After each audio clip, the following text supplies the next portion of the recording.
Assalamu алейкум, урматтуу эле көрүүчүлөр. Кайрадан бир жуманын ичинде жолугушуп отурганыбызга Кудайыма миң мертебе шүгүрчүлүк, элибизде тынччылык, токчулук, аманчылык болсун. Бүгүнкү көрсөтүүбүздө дагы өзгөчө коноктор. Себеби дегенде, Борончу программасына ар кайсы таланттарды, кесиптеги өздөрүнүн өнөрлүү барларды чакырабыз. Бүгүнкү коногубуз дагы ден соолукка пайдалуу болгон спорт менен шугулданып жүргөн жигиттерди алдыңыздарга чакырабыз. Келиңиздер анда. Сиздердин кол чабыңыздар менен алдыңыздарга вице-президент Федерации Йошинкан Айкидо Бакиев Таалай менен машыгуучу Султанов Улан мырзаны чакырып коелу, кол чаап коелу.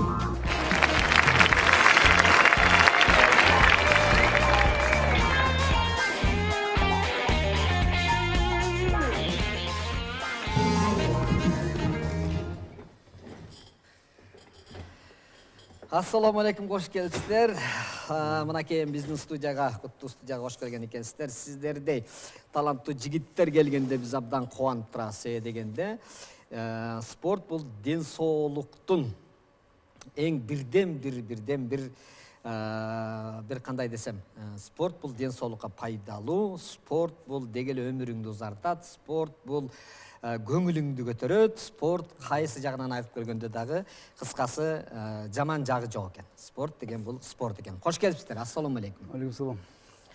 Кана эми кененирээк мындай жерде мына кенен жайылып биз мына сонун мебель деген мебелди атайын даярдап койгонбуз. Кененирээк отурсаңар, жайылып отура берсеңер дагы жараша берет. Дагы бир сыйра келген конокторго, көрүп аткан конокторго дагы бир сыйра эскертип коелу. Келген жигиттерибиз бул мен башында айттым, айкидо деп айтабыз. Жалпысынан алганда биздин жөнөкөй калк айкидо деп гана түшүнөбүз. Себеби биз айкидо десе илгери бала кезде телевизордон анан япондор гана көрсөтөт экен деп, ошолордон гана спорт экен өздөрүнүн деп түшүнчү элек. Эми ошол буюрса азыр заман жакшы, баарыбыз буяка чейин жетип келип, керек болсо жетмек түгүл, азыр ошол спорттун чебери болуп дагы япондордон дагы ашыкча өздөрүнүн өнөрлөрүн көрсөткөнү биздин жигиттерибиз дүйнөнү таң калтырып келатышат.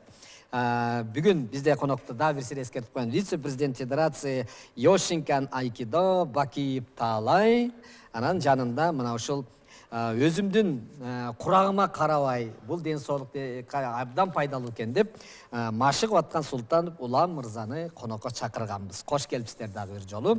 Мен азыр сөзүмдүн башында баштаганда айттым. Бул спорт биз бала кезибизде япондор эле ушул машыгат болуш керек. Ана баягы достор мынтип айтып калат го. Карате десе эле бүт эле кытайлыктар каратист болуш керек деп эле түшүнө беребиз го. Азырындай бул каяктан Таалай мырза, бул неге эле өзү айкидо деген кандай эмнеден келген нерсе бул? Алын айкидодагы канча бир түрлөргө бөлүнүп кетет экен, ошонун арасынан Йошинкан деген стиль, бир ушул айкидонун бир түрү менен сиз машыгат экенсиз, элдерге үйрөтөт экенсиз. Ушул жөнүндө бир кененирээк айтсак. Эми кандай десем, бул Йошинкан деген негизи бул айкидонун эскиси да. Бул негизи чыккан жери Япониядан. Эми түбү бактындагы бутагы бар, дарагы бар, тамыры бар. Дайтөрү деген бул тамыры. Йошинкан бул бутагы болот, эмеси. Тиги жалбырактары булар айкидо. Азыркы айкидонун бөлүнүшү 3 түргө бөлүнөт. Бул дайтөрү, айкижутсу, анан айкидо. Негизи түбүн айкидону түптөгөндөр Минамото деген кишиден башталган да. Япон киши да. Япондордон башталган, Минамото деген кишиден башталган. Кийин болсо бул кланга өткөн, кландар ушу Такеда, клан Такеда деп чыккан да. Бул ушу дайтөрүнү, ушу айкидону жайылтырган киши, эң биринчи киши бул Сокаку Такеда деген киши болгон. Бул дайторунун, айкижутсунун, дайтөрү айкижутсунун чебери болчу да. Ушу кишиден тараган да бул. Андан кийин бул эмне себептен бул нерсени ойлоп тапкан? Өзүн коргонуу максатындабы же согуш учуру болгонбу? Япония кылымдар бою салгылашышкан да булар. Бири-бири менен эле клан болуп эле кагыша беришкен. Салгылаша берген. ошо соглашуунун артынан ушу чыккан да, ушу Коргонуу дайтору максатында айкижутсу деп чыккан. Дайтору айкижутсуну ар бир адамга үйрөтө берчү эмес. Анткени бул только жанагындай феодалдар үйрөнгөн. Феодалдар дегенде самурайлардын кландары, ушу бир сословиясы үйрөнгөн да муну. А мындай просто жөнөкөй кишилерге үйрөткөн эмес муну. Азыр Кудайга шүгүр, азыр сен байсыңбы, кедейсиңби, баары үйрөнөт муну. Бул ден соолукка да жакшы. Мурда демек муну кандай колунда барлар эле үйрөнгөн. Колунда барлар эле үйрөнгөн. Колунда барлар эле үйрөнгөн. Анткени салгылашканга самурайлар гана салгылашкан. Самурайлар бул жерде как феодалдардай болгон да. Алар как мындай сөгүндөрдү кайтарган, ошон үчүн булар өзүнчө бир клан болгон үйрөнгөнгө. Ошон үчүн бул жерден мындай самурайлардын слугалары болгон, мындай жан жөкөрлөр болгон, бирок алар үйрөнгөн, аларды көбүнчөсү дзюдону билген да. Дзюдону билген, ошондой дайторуну болсо алар үйрөткөн эмес. Бул өзүнчө жашыруун эме болгон, самурайлар үйрөнгөнгө да. Мен бул бала кезибизде өзү негизи ушул сөзүңүзгө аралзы кечирип коесуз. Жашыруун болуп келген деген нерседе мен бир нерсе эсиме түшүп кетти. Себеби дегенде биз бала кезибизде ошол каретенин деле бир башкача бир приемдор бар. Элге айтпаган дегенде түшүнүк болчу да бизде. Анткени ошону тандалган эле адамдар үйрөнүшүп, анан ошону пайдаланат. Көрсө ошону атайын акча төлөнүп, анан үйрөнүп келген экен да. Жөн эле көчөдөгүлөргө үйрөтө берген эмес экен да. Туура. Же өздөрүнүн бир артыкчылыгы катары кармап келген болсо керек. Жок, азыр кандай десем, ал убакытта деле мындай самурайлар акча төлөп катышкан эмес, аларга обязательно болгон үйрөнүш. Бирок катышам деген бай кишилер болгон, аларга болсо акчага үйрөткөн. Мындай болсо самурайлар бир кландын, жалаң бир клан, самурайлардын кланы. Алар билген, атадан балага өткөн да бул. Четке чыккан эмес. Ушу Такеда, Сокаку Такеданын убагына келгенде, Сокаку Такеда анан жайылта баштаган да муну. Ага чейин бул эч ким үйрөткөн эмес. Ошо Сокаку Такедадан тараган да бул. Эми Сокаку Такедадан тараганда бул ар кандай болуп кеткен. Азыр болсо Кодо Хорикава деген школдор бар. Хиса Такуманыкы, Хиса Такума деген Сокаку Такеданын эң жакшы учениги болгон. Ошол кишиден мисалы бул көбү туура эмес, мындай кандай кээ бир маалыматтар бар да китептерде. Мен өзүм мындай мурун мен 95-жылдан бери катыштым буга. Ошон үчүн мындай көп историясында көп из чечетим да муну.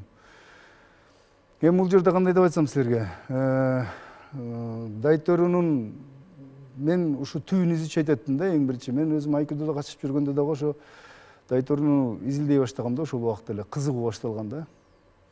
Ошондон өтүп отуруп анан ушул азыркы Йошинкандын эмес федерацияны дагы ошо Йошинканга кызыгым да ошондон башталды да. Эми эмнеге ал башталды десеңер, айкидо менен айкидо эми кандай десем сизге, айкидонуку ден соолукка полезный. Ал жерге катышсаңар ден соолукка аябай жакшы полезный. Айкидо экиге бөлүнөт, сизге айтпадымбы? Йошинкан кетти, айкижутсу, анан айкидо, айкикай кетти. Бири-биринен айырмасы эмне? Эми айырмасы айкикайдыкы көбүнчөсүнөн көп гражданский ылайыкталган. Гражданский мындай адамдар катышканга ылайыкталган. Йошинкан болсо бул полицейскийлерге, военныйларга, көбүнчөсүн ушул силовой структураларга кетип калган да. Ошондо сиздин стиль Йошинкан болсо, демек ошол күч органдары пайдалана турган мындай прием дегенде кандай деп коет? Эми бул ыкма да, ушундай. Ыкма, кыргызча, ыкмасы. Эми бул ошондо айырмасы ошондо болуп кетет да. Анан айкидодо мен өзүм катыштым, мен 95-жылдын аягынан баштагам катышып.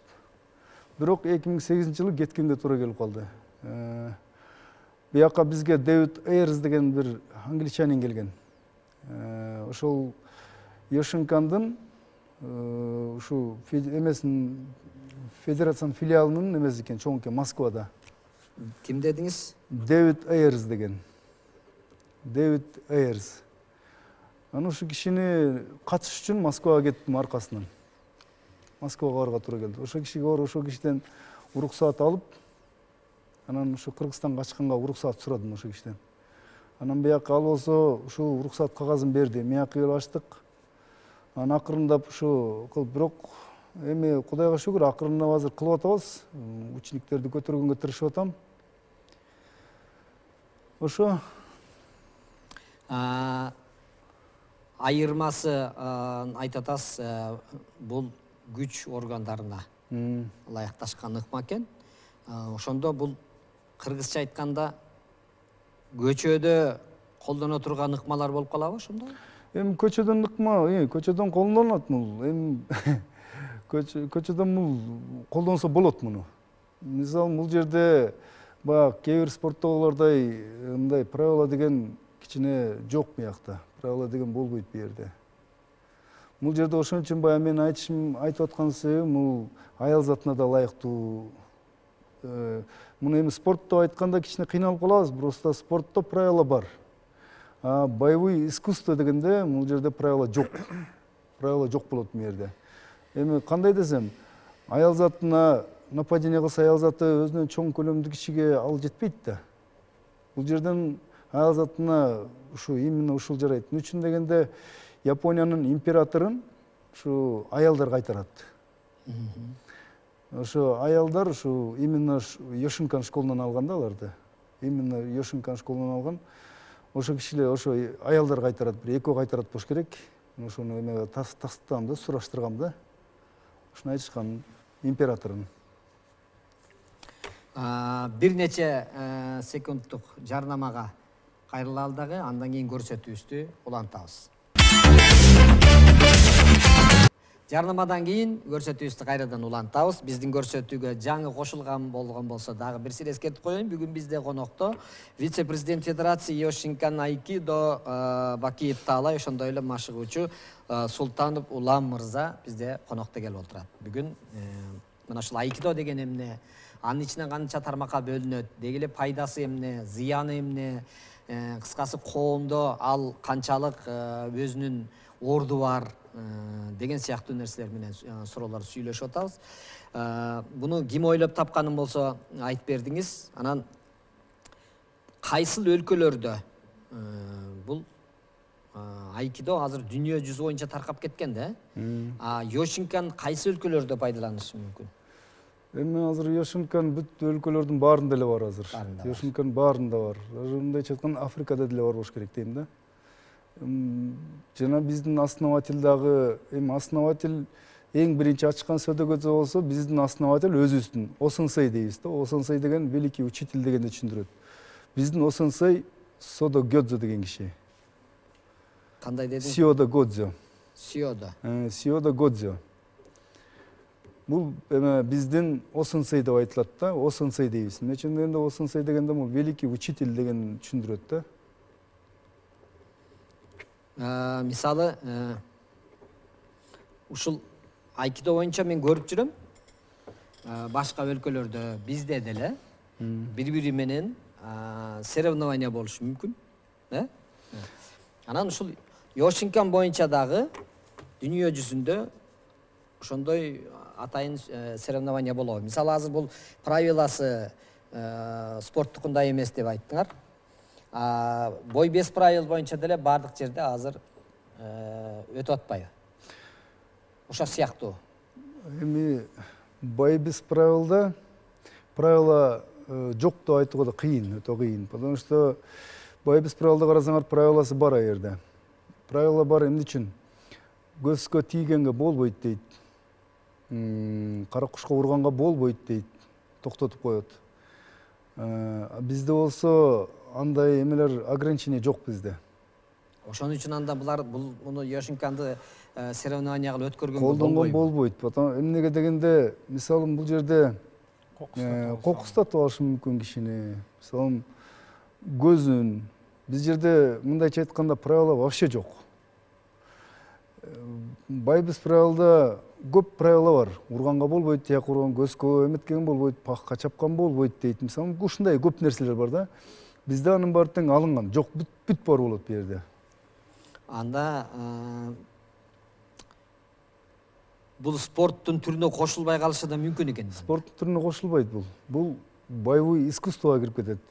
Даже мындай караганда жанагы джиу-джитсу дейт, джиу-джитсу спорт дейт. Негизи джиу-джитсу спорт эмес.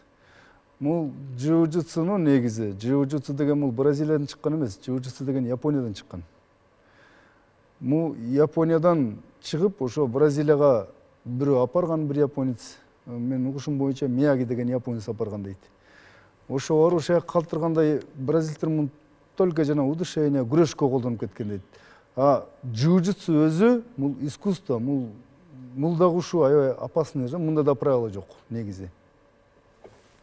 Эми бир суроо жаныңызда Султанов Улан деген мырза отурат. Уланга да бир сыйра кайрылалы. Азыр көрсөтүүнүн алдында сүйлөшүп отурсак, Улан айтат, бул машыккандан, ушул Йошинка менен машыккандан баштап өзүмдү мындай сергек сезип калдым деп атпайбы. Курагыма, өзүмдүн курагыма карабай депчи. Баары бир деле орустар айткандай возраст берет свое дегендей, жогорку муундагы адамдар катышканда, анын үстүнө биякта Таалай айтып аткандай, бул машыгуунун правиласы жок деп атат. Ооруп калышы мүмкүнбү? Кыйналып калышың мүмкүнбү? Бир күн келип кыймылдап, 2 күн келип кыймылдап, анан 3-чү күнү денең ооруп калса качып кетип калмай, же келбей коймой деген сыяктуу. Кана машыгып аткан киши менен сүйлөшүп көрөйүнчү, кандай экен? Машыкканда мен өзүм Таалай менен канча бир 3 ай, 4 айдай болду. Бу жаз эмес, жайдан баштап эле катыша баштадык. Таалай менен таанышып калып. Эми Кудай шүгүр ошондон бери. Мындайча айтканда, вот именно тренировканын процесси болот да. Тренировкадан кийин эми адам в любом случае аябай өзүңдү сергек сезесиң да. Кыймыл аябай жакшы. Кыймыл аябай жакшы. Анан эң негизги мага жаккан өзүм сезүүм боюнча бул тазачылык. Аябай адам ушунчалык жанагы кир энергиябы, отрицательный эмоциялар болобу, эмне болот ба, чарчагандыкты ушу залга чыгып эметкенден кийин аябай мен, например, аябай таза жакшы сезем да, аябай таза сезем да. Ошондо 3 айдан бери массажга барбай калдым. Чакырып атышат эми бар элек. Жок, негизи да, негизи. Себеби дегенде кыймылдабаган адам өзү көп массаж. Ооба, ансы аябай. Мен, например, өзүм эме болуп бат эле мындай күзгө маал той топурдун да маалы болуп атпайбы, мындай бат алып алам да өзүмө, эме масса көбөйүп кетет да. Анан өзүм футбол ойноп, эме кылып жүрчүмүн да биртке. Чуркаганда жакшы да. Ооба. Анан бияка келгенде эми буну сезиш керек да, эми жөн эле мактана бергенде дагы эме болуп калат го. Жок, азыр ошол машыкканда мындай адам өзүнө ишенген мастер Таалай мисалы көчөдө бирөөлөр тийишсе, унчукпай коюшу мүмкүн да. Күлүп жит. Эми Таалайдын жанында жүргөндө мына кетип калчы деп. Тескерисинче качып кетип калышы мүмкүн да. Сен болсо мындай не деп мындай. Жок. Эми Таалайдын жанында, например, экөөбүз дос болуп эметип калып, мунун жанында жүргөндө мен, например, тоонун аркасында жүргөндөй эле сезем өзүмдү. Бул өзү дагы бывший дзюдоист. Жок, анан мындай тренировка кылып калганда мынтет го балдар. Каяктан келип атасың сен? Залдан келатам дейт го. Анан мындай. Жок, бирөөлөр тийишсе той топурду өзүң айтып калдың. Той топурда тийишип калса эле мындай. Акырын жүрчү эшикке деген пайда боло баштады, жатып айтасың. Жок, наоборот, ошо нерсенин баары тең. Бир различияны эметсем, мындай айырмачылык да, бул спорт эмес, бул эме деп атпайсызбы, бул өнөр, искусство деп атпайсызбы. Анан бул спорттун эмеси, особенно мен өзүм мурун күрөшүп жүргөм. Дзюдо боюнча күрөшүп жүргөм. Анан мындай эмелери бар да. Жамандаганда эмес, бирок мындай индивидуальный спорттордо ушундай кээ бирде адам өзүнүн эмеси болуп келет да ушундай. Повышенный Оценка. Может оценка, может самосохранение, может. Анан багы эметип кетет да. Бул жактан, например, тренировкалардан чыгып атканда наоборот. Билем, ушундай сезилет да, эме Самоуверенность, жок, жеңилдик. самоуверенность эмес, бул кишинин наоборот аябай спокойствие и адамдын эме биздин жасаган приемдор биртке эмерээк болуп калат, кээ бирде оорураак болуп калат. Анан ошо адам дагы сыйлап, кандай ушундай эме бар да бир. Булар дагы башкалар деле ушу мендей билип калса, менин колумду жанагыдай кайрыйт деп коркуп калат. Тамаша. Ушул эле суроонун аркасынан талай өзүңө бир суроо узаткым келет. Мына азыр ушул жөнүндө Улан айтып кетти. Философиясы. Тренировка кылгандан кийин адам, тренировка кылбаган адам бирөө менен мушташкысы келип, эме болуп баштайт го. Тренировка кылып жүргөн, машыгып жүргөн адам, ал тескерисинче Улан айткандай, немерээк болуп калат, токтоо болуп, ушул спорттун философиясы өзү ошондойбу? Туура айтасыңар. Мен мурда катышып жүргөндө, биринчи катышам деп келгенде мен ар бир адамды, может, жаш болчумун анда, бирок жаштан деле эмес, бул адамдын өзүнөн дагы зависит эткөн деп ойлойм да. Келген адам, мен биринчи келгенде ушинтип ойлогом. Мен сындырганды үйрөнөм, или ушундай эме кылганды үйрөнөм. Бирок азыр убакыты менен адам өзү көрөт, философияны туура мен өзүм жанагы дзен буддизмди да окуп көргөм да, китепти. Ошонун көптүн нерсесин түшүнсө болот. Бул жерден адам өзүн Улан айткандай спокойствие болуп, тренировкадан чыккандан кийин уже баягы эч кимге эчтеке кылгың келбейт. Кудай сактасын андан. Чыкканда, үйдөн чыкканда деле эч ким тийишпесе экен, мен эч кимге тийишпесем экен деп. Ушундай да, эми бул жерде кээ бирөө суроо берет, эмнеге катышып атасың дейт. Бул жерде если мындай өзүң туруп күзгүнү карасаң, күзгүдөн өзүңдөн башка эч кимди көрбөйсүң. А вот күзгүнү японецтердин айтканы, күзгүнү карап туруп, сен кимди утам деп туруп ошо күзгүгө суроо бер дейт. А күзгүдө өзүңдөн башка эч ким жок. Ошондуктан өзүңдүн эгоизмиңди утушуң керек да. Эгоизмди утпагандан кийин бул өзүңдү контролдогонго, өзүңдүн эмоцияңды контролдогонго үйрөткөнгө, адамдын аз заманда бүт баары эле, мисалы, мен панкратионду жаман деп айтпайм. Бирок ошо панкратионго мен убагында аябай жакшы көрчүмүн, панкратионду аябай көрчүмүн, дисктерин чогултуп алып көрчүмүн. Азыр мен көрбөйм аларды. Эмне үчүн дегенде, ошону көрсөң кадимкидей агрессив болуп кетет. Өзүңөр деле сезесиңер го аны. Адам кадимкидей ур деп агрессив болуп кетет. Ошон үчүн мен көбүнчөсүн андай философияга эме кылбайм. Мен ушу тандаганым ушу философияны. Бул воинский искусство дейт. Самурайлар деле айткан. Дайыны жок, мындай кыргызча айтканда дайыны жок кылычың сууруй бербе деген да. Эң жакшы кылыч бул кынында турган кылыч дейт. Чыкпаган кылыч дейт. Абдан жакшы сөз болду. Күрөш, ошо сыяктуу эле панкратионду атабыз. Күрөш, ошолорго Йошинкандын эмеси таймашы кандай болуп калышы мүмкүн? Эми мындай карасаңар, мунун деле бизде мисалы Йошинканда атакасы деле бар. Бут менен деле теп, кол менен деле уруп. Бирок карабайсыңарбы, сиз муну кандай болуп калат дейсиңер, эч качан мен бир боевысканы, бир күрөштү, тигмаларды эч качан бири менен кайчылаштырбайм, эме кылбайм да. Эмне үчүн дегенде, ар бирөөнүн өзүнүн жакшы нерсеси бар. Муну деле карасаңар, Брюс Линин китебин окуп көрсөңөр, Брюс Ли да ошол жерде жазылган. Мен Брюс Ли бүт нерседен алган. Мисалы, борьбадан да алган, тияктан да алган, бияктан да алган. Ал айткан, эч жаман, мындай жаман деп бир да спортто айтууга мүмкүн эмес деген. Ар бирөөнүн өзүнүн жакшы жери бар, артыкчылыгы бар деп айткан да. Ошон үчүн ар бир нерсе бул ден соолукка пайдалуу болсо, баары тең жакшы да. Кинолордо көп көрөбүз, кинолордо көрсөк, мушташканды көрөбүз, боксту көрөбүз кинодон. Бир эле Стивен Сигал эле ушул кинодо ушул өнөрдү көрсөтөт. Байкашыбызчачы. Ошол Стивен Сигал ушул эме боюнча, айкидо боюнча өзүнүн да бир өзгөчөлүктөрү бар дейт. Өзү да бир прием ойлоп тапкан деген сыяктуу угуп калабыз. Туура. Ал анын ушул спортту ошол себептен тандап алганбы же кандай?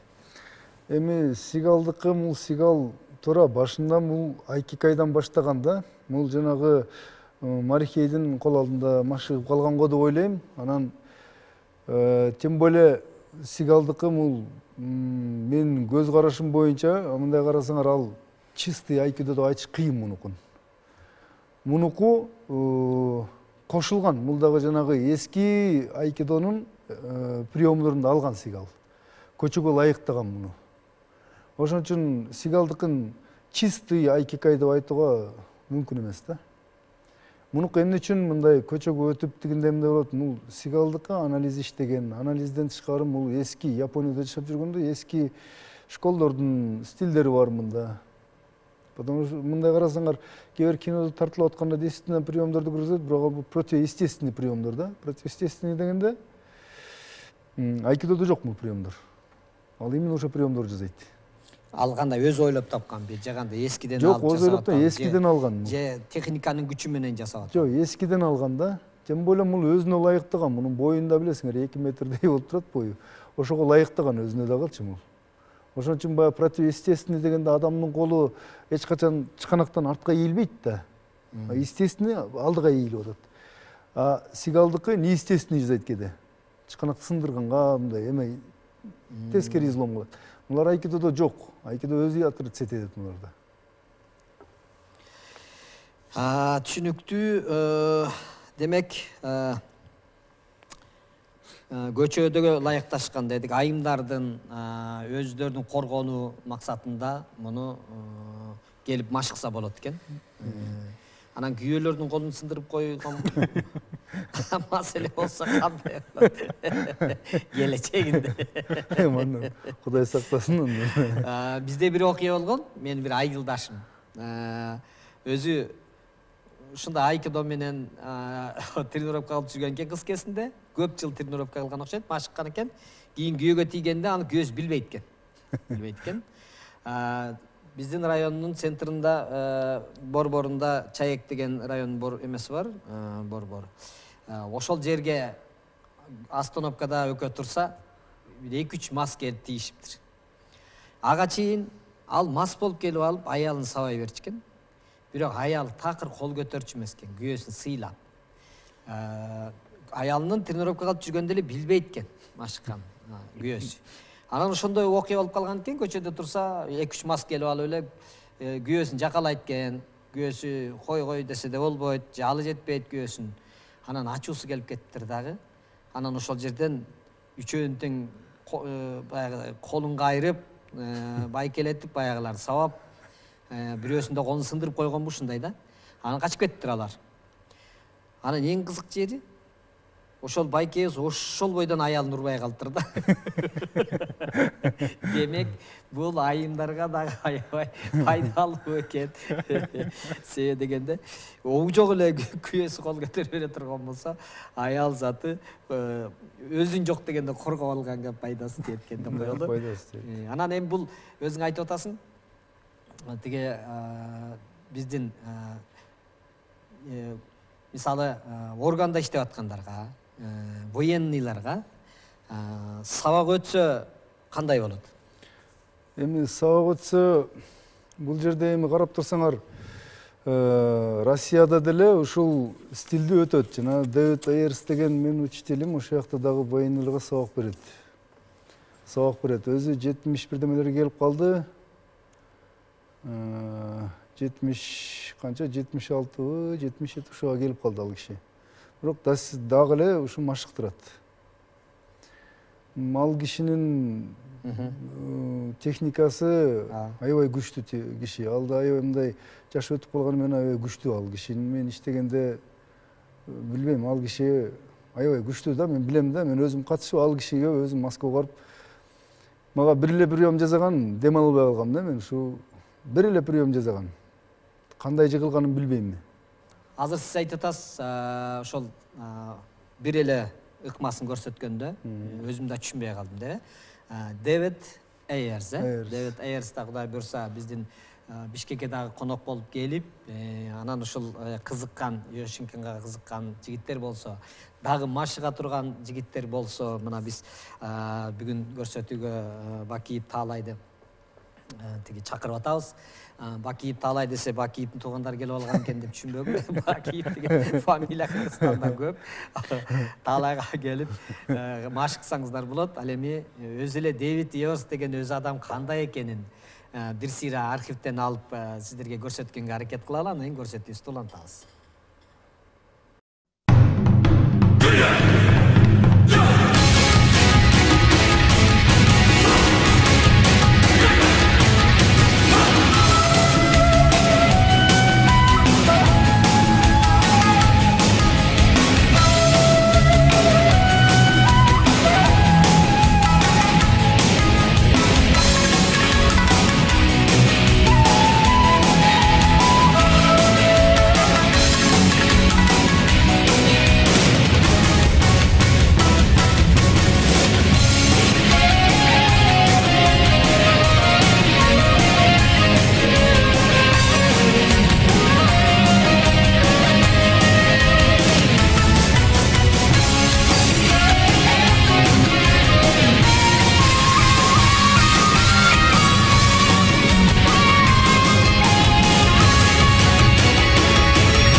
Келиңиздер, анда көрсөтүү эми кайрадан өзүбүздүн көрсөтүүбүздү уланталы. Эми көрсөтүүбүз өзү деле жыйынтыктала турган учурга жакындап калды. Ушул бир кыскача бир Таалай өзүңө. Эми улан экөөбүз биз машыгуучулардын катарына киребиз. Анан кийин мен дагы чала була болсо дагы машыгып жүрөм. Ошон үчүн азыр бир аз жигиттер да бизге конокко келген көпчүлүктөргө мен бул Йошинкандан, айкидодон алысыраак адам катарында элдин арасындагы, элдин көз карашындагы суроолорду бергенге аракет кылдым. Бирок өзүм дагы катышып жүрөм. Азыр дагы ошол кичине анча-мынча ыкмаларды чогуу көрсөткөнгө аракет кылып көрөлү. Анан ошонун алдында бир суроо. Ушунча жыл жүрүп кантип эле бир эме болбосун, окуя болбосун. Биздики окуя мындай оңойраак болсун үчүн тойдон чыккан кыргыз кантип эле бир жолу тийишпесин дегендей болду эле ошондой бир көчөдөбү же кандай. Бул кандай деп айтсам, муну эми айкидоистердин баары эле билет. Убагында физкультурумду окуп жүргөндө бир жудоист менен алышып кеткенбиз, урушуп мындай эми кыргыз эркектин арасында мушташ боло берет. Эми ушу ызычы болуп мушташып кетип, ал баланы ушу катуу кокустатып алгам. Катуу кокустаттым дегенде локтевой, лучевой кость экөөнү тең сындырып алгам. Сындырып жагы жылышып кеткен да, ушу мен бир эле прием жасагам ошого. Өзү тийишип алды. Өзү экөөбүз ушу эркектерче эле урушуп кеткенбиз. Жүр сыртка деле чыгып эле ошол жерден. Эми анда мен 62 килограмм болчумун. 62 килограмм болчумун. Эми азыр 100 килограмм, азыр билбейм. Анда 60 килограмм арык бала болчумун. Тиги бала где-то бир 80 килограмм болчу. Жүр эми деп сыртка чыгып эле ошол жерден бир приемго элинде баягы убагында сиз бир прием көргөзгөнсүңөр. Эми сиз мен өзүм да качып атсам ошон үчүн айтам, баягы сиз бир прием көргөзгөнсүңөр, ийинге салып тарткан. Ошо приемго илинип калган ал. Кандай түшкөнүн өзү билбей калган. Менин приемума түшкөн. Ошо сиздин приемго түшүп калды. Аны сиз өзүңүз деле көргөзүп койсоңуз. Анда азыр көрсөткөнгө аракет кылып көрөлү. Анда келиңиздер, урматтуу теле көрүүчүлөр, сөздөн ишке өтөлү дегендей, деги эле өзү бул телевизордон көргөндө оңой сезиле бериши мүмкүн. Телевизордон көргөндө бир ойноп аткан сыңарындай болгон бир спорттой болуп көрүнүп, түртүп койсо эле кулап кетти го, минтип койсо эле жыгылып кетти го дей беребиз. Бирок мен өзүм дагы катышып жүрүп көрдүм. Ар бир жанагындай өзүнчө бир ыкмалары бар экен. Кичине эле бир жерди кармап койсо, чөгөлөп отуруп кала турган, ордундан тура албай кала турган сыяктуу бир топ кызыктуу ыкмалары бар. Ошон үчүн мен дагы жалпы көрүүчүлөргө ар кимиңиздер өзүңүздөрдүн курагыңыздарга карабаңыздар. Мен деле мына 50дөн өттүм. Ушул спортко машыкканга аракет кылам. Себеби дегенде абдан өзүңдү сонун сезип, өзүң кичикей болсоң дагы мындай чоң 100 килограммдагылар келип монтип турса дагы мындай өзүңө ишеничтүү асманды карап туруп жок дегенде минтип тирешип турган дагы тамаша. Бирок келип катышкан болсоңуздар сиздерди биз чакырып кетебиз. Дагы бир сыр айтып кое берейин. Анан көрсөтүүнүн аягында менин телефонум астыма жазылат. Кызыккандар болсо менин телефонума чалып турсаңыздар, мен Таалай мырза кайсыл жерде машыктырып атканын сиздерге айтып коем. Ошол жерге барып, машыгып, ден соолугуңуздарды чыңдап, өзүңүздөрдү кубаттуу сезип жүрүңүздөр деп барыңыздарды айта кетмекчимин. Анда келиңиздер, кийинки бир аз болсо дагы мына ушул Таалайдын өзүнүн окуучуларынан дагы бир-эки окуучу келген. Ошол окуучулар менен кийинки ыкмаларды көрсөңүздөр болот.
Келиңиздер, урматтуу замандаштар, мына өзүңүздөр күбө болдуңуздар.